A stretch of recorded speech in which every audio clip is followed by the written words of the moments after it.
नमस्कार दोस्तों, स्वागत है आपका टेस्ट सीरीज के इस गाइडेंस प्लेटफॉर्म। आज का हमारा चर्चा का विषय है डिजिटल अरेस्ट का जाल, नवलगढ़ में बवाल। अब हम इस चर्चा में क्यों आए, हमारा एजुकेशनल चैनल है, इसकी खास वजह है। इसमें 3 चीज़ें हमें सीखने को मिलेंगी: digital arrest, money laundering, cyber crime, जो कि आजकल बहुत ही चर्चित है, बहुत ही भयावह स्थिति में है। तो पहले इस घटना का पूरा सिनेरियो देखते हैं कि नवलगढ़ में कैसे बवाल मचा एक डिजिटल अरेस्ट से। पहले इस पूरी घटना को जानते हैं, उसके बाद मैं आपको विस्तार से बताऊंगा इन चीज़ों से बचने के उपाय या कैसे ये ट्रिक से किए जाते हैं। तो आज मैं इस पर चर्चा करूंगा आपके सामने, इसलिए ये वीडियो काफ़ी इंपॉर्टेंट हो जाता है। तो सबसे पहले हमारे चैनल को सब्सक्राइब कर दीजिए और अपने दोस्तों के साथ शेयर कर दीजिए नवलगढ़ की ये घटना, डिजिटल अरेस्ट की। क्योंकि ये जो वर्ड है हमने बड़े बड़े शहरों के लिए सुना था, जो बड़े शहर है वहाँ पे ये घटनाएं सुनी थी, ये सुनने में ही आती थी। हमारे शहर में ये घटना हुई है और लाखों रुपए की इसमें ठगी हो गई है। तो हमें इस घटना से कुछ सीखने को मिलेगा। मैं सिर्फ इस घटना के सिनेरियो के बारे में आपको बताऊंगा। तो इतनी बड़ी ठगी नवलगढ़ में डिजिटल अरेस्ट के माध्यम से। तो सर्वप्रथम चर्चा करते हैं डिजिटल अरेस्ट की। एक व्यक्ति है जिसके खाते से 26.90 लाख की डिजिटल अरेस्ट के द्वारा ठगी की गई। अब कैसे की गई, या ट्रांजैक्शन कैसे है और मामला कैसे उजागर हुआ, वो ध्यान से सुनिए दोस्तों। उस व्यक्ति को, जो व्यक्ति अपने परिवार के साथ घूमने गया, 8 दिन तक डिजिटल अरेस्ट में रखा गया। मतलब ये घटना है 15 जनवरी से 22 जनवरी के बीच की, जो वो व्यक्ति घूमने गया। उसके पास एक कॉल आता है और उसमें जो सामने व्यक्ति है वो अपने आप को मुंबई क्राइम ब्रांच का या वहाँ की शाखा का IPS ऑफिसर बताता है। और हूबहू उसी का सिनेरियो पीछे बैकफुट में जो हमारे सिनेरियो है वो एकदम पुलिस स्टेशन सा प्रतीत होता है। या ऐसी घटनाएं इसी माध्यम से वो करते हैं कि आम आदमी पहचान नहीं पाता है। तो उस व्यक्ति के पास कॉल आता है और उसे उसी जाल में फंसाया जाता है कि मुंबई की किसी शाखा में आपका अकाउंट खुला है, किसी ब्रांच की शाखा में, और उसमें किसी व्यक्ति को गिरफ्तार किया मनी लॉन्ड्रिंग के केस में, और उसमें आपका भी नाम है, आपको भी गिरफ्तार किया जा सकता है। इस तरीके से उस व्यक्ति को फंसाया गया। तो उस डर के कारण वो व्यक्ति वहां से अपने गांव आया, किसी को बिना बताए बिना। अब ये लोग जो ठग होते हैं वो इतना तनावपूर्ण माहौल बना देते हैं, डर का माहौल बनाते हैं, वो व्यक्ति किसी को बता नहीं पाता है, यहाँ तक कि अपने घर वालों को भी नहीं बताता है। इसी तरीके से उस व्यक्ति ने भी नहीं बताया।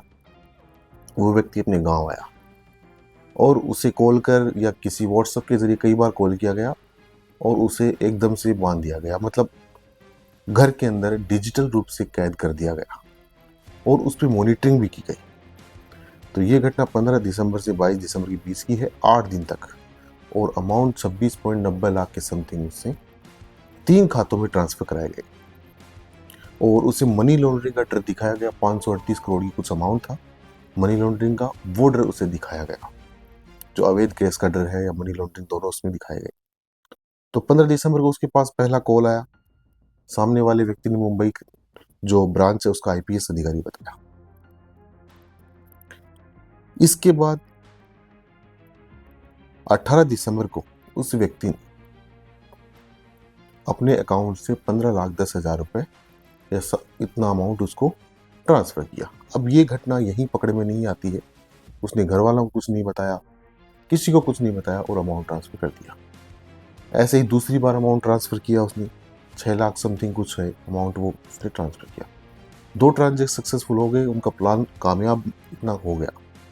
इसके बाद तीसरा जब ट्रांजेक्शन हुआ, लास्ट ट्रांजेक्शन जब हुआ 22 दिसंबर को, उसमें जो अमाउंट है ट्रांजेक्शन वो हो गया, लेकिन किस्मत से वो जो उसका मेल है, रिसिप्ट जो होती है ट्रांजेक्शन की, वो उसे किसी परिवार वाले के पास पहुंच गई, जिससे उस परिवार वाले का उसके पास कॉल आया। तो उसने पहले नहीं बताया, तो वो परिवार फिर अपने गांव आया, फिर उनसे पूरी बात पूछी। तो अब उन्होंने पूरी बात बताई और पुलिस थाने में जो भी मामला उजागर हुआ वो वहां जाकर कंप्लेन की गई। तो दोस्तों ये पहला इतना बड़ा ठगी का मामला अपने नवलगढ़ में सामने आया है, डिजिटल अरेस्ट का। लोगों को पता नहीं क्या होता, हमने सुना है सिर्फ, तो इसके बारे में जानना बेहद ज़रूरी है पहली बात, इसीलिए इसकी चर्चा कर रहे हैं। बैंकिंग का भी ये टॉपिक है और आजकल की इस जो अवेयरनेस का भी ये टॉपिक है, उनको जानना बहुत बेहद ज़रूरी है, अपने घर वालों को जानना ज़रूरी है। तो ये घटना उसके साथ हुई।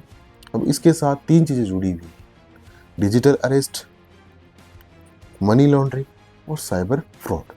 साइबर फ्रॉड भी खूब चल रहा है। तो ये तो एक वृतांत था जो मैंने आपको सुनाया, हाल ही में घटित हुआ नवलगढ़ के अंदर। तो इसमें 3 चीजें, डिजिटल अरेस्ट, मनी लॉन्ड्रिंग और साइबर फ्रॉड का। तो पहले समझते हैं डिजिटल अरेस्ट होता क्या है। डिजिटल अरेस्ट में सामने वाला व्यक्ति आपको गिरफ्तारी का डर दिखाकर घर में कैद कर लेते हैं, वर्चुअली घर में कैद कर लेते हैं। उसके बाद खुद को किसी ब्रांच का अधिकारी, मतलब किसी ईडी, आईटी या किसी भी विभाग का अधिकारी बताते हैं और बैकग्राउंड भी वैसा ही क्रिएट करते हैं, वैसा हूबहू बैकग्राउंड क्रिएट करते हैं।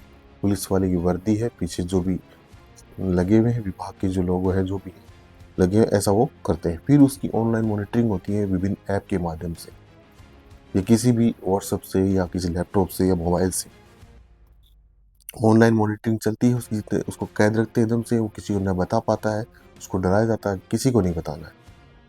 फिर उसको बैंक अकाउंट सीज करने की धमकी देते हैं कि आपके अकाउंट में सस्पिशियस ट्रांजैक्शन कुछ भी है उसको सीज करने देते हैं।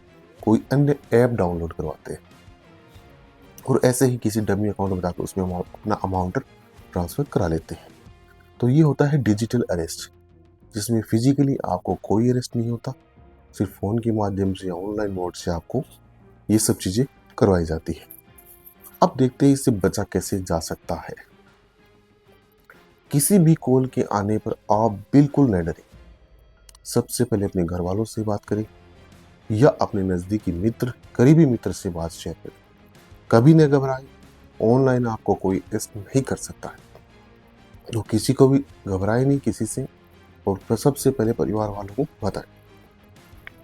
दूसरा, ऑनलाइन ऐप कोई भी डाउनलोड ना करें उनके कहने पर, जिससे आपका मोबाइल रिमोट पे चला जाए या कुछ भी ऑनलाइन मॉनिटरिंग। कोई भी आपको डिजिटली अरेस्ट नहीं कर सकता है,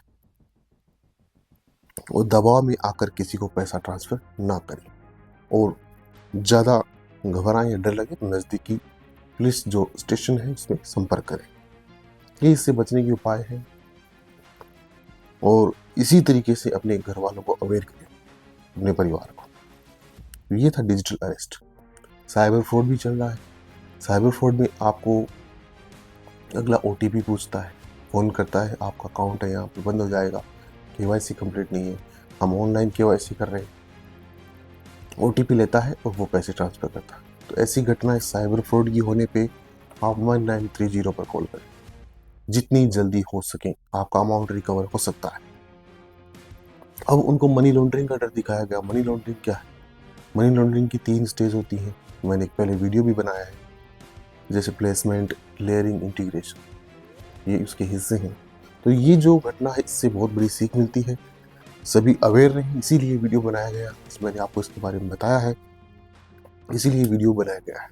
तो अवेयर रहें, घर वालों को बताएं,